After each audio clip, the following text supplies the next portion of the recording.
আজি আপোনালোকক দেখাম এটা ডাঙৰ টিপছ। যদিহে আপোনালোকৰ আধাৰ কাৰ্ডটো হেৰাই গৈছে আৰু বিচাৰি পোৱা নাই, তেতিয়াহ'লে আপুনি মোৰ এই ভিডিঅ'টো চাওক।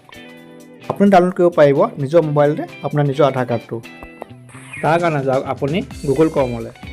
আপুনি চাৰ্চ কৰক UIDAI। চাৰ্চ কৰাৰ পিছত মাই আধাৰলৈ যাওক। তললৈ আহি থাকক আপুনি লাহে লাহে। ইয়াত দেখিব পাইছে আধাৰ ছাৰ্ভিচ, তাত এবাৰ ক্লিক কৰি দিয়ক। এতিয়া ওলাইছে নতুন পেজখন। ইয়াৰ পিছত আপুনি ৰিটিভ আধাৰ, তাত সেই অপশ্যনটোৰ পৰা ক্লিক কৰি দিয়ক।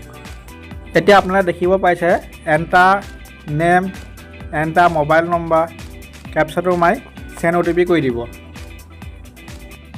এনেদৰে নাম আৰু মোবাইল নম্বৰটো লিখি ল'ব।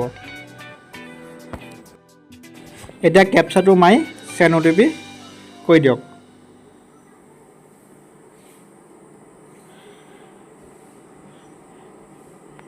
ইয়াত দেখি পাইছে আধাৰত যিটো মোবাইল নম্বৰ দিয়া আছে সেই মোবাইলটোলৈ এটা OTP গৈছে। এতিয়া আপোনাৰ আধাৰ নম্বৰটো আপোনাৰ আধাৰ ৰেজিষ্টাৰ মোবাইল নম্বৰটোলৈ চেণ্ড হৈ যাব। চাওক এনেদৰে চেণ্ড হৈ যাব।